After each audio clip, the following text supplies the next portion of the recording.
Good morning guys. Ngayong umaga andito tayo sa labas ng bahay natin at tayo ay maglilinis ng kulungan ng ating alagang hamster.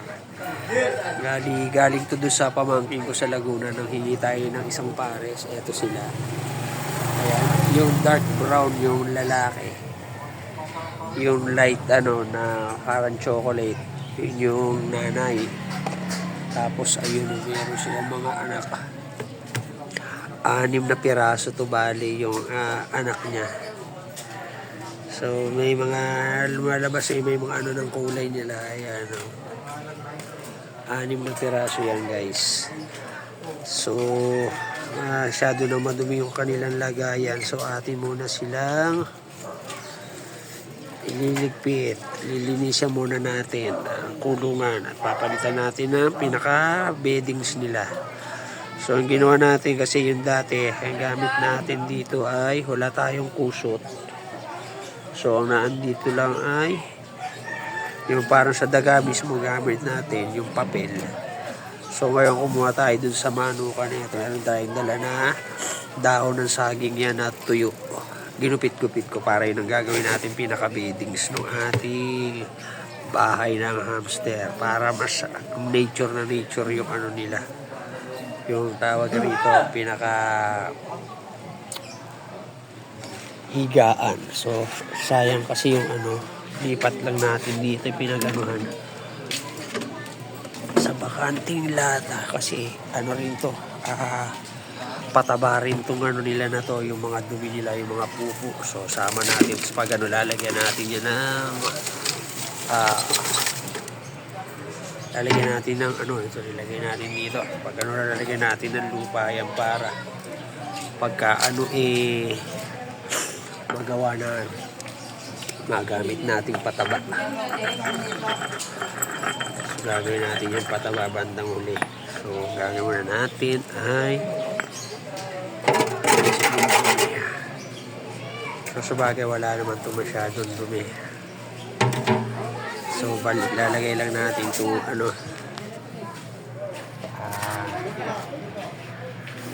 itong pinaka natin ng dahon. Lalagay natin dito. Budbud lang natin. Alabas dito kasi parang tusok din yung nabibili sa mga pet shop. Ang ganda, mas natural to kasi dahon lang po mismo. So ayan, babalik lang natin to. Dito sila nagtukuweba. So balik natin yan dyan. Tapos yun.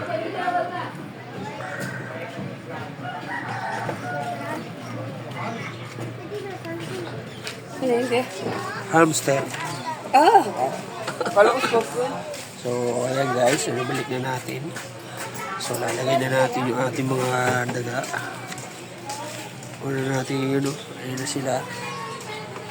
Ayun na natin. Sige, bayan dyan. Ayun nila bumaba. Chok, 1, 0, 2. Ayun na, tingnan mo, naglalaro sila. Lagay na yun, nagtago na si daddy. Laglag lang natin yun, hindi naman yung mamamatay guys. So ayun na yung mga baby natin, kung nakikita nyo diba? Ayun tuwan-tuwa na sila. Tawagan na sila ayun na yung mga baby. Baka kayo nila yung anak niya pa. Kinakain pa naman nila yung mga anak nila minsan. Malalaki na yan para anuhin. Nga 5 pa. So ayun guys, sana nagustuhan niyo yung ating pag-ano ng ating mga hamsters. Ayan sila, yung mga baby. Pasok nila yun, tutulog-tulog lang yan sila dyan. Kaya sila kasi bago na yung nila. Lagyan na natin sila ng patuka. So maraming salamat sa panonood. Thank you for watching. God bless and happy breeding.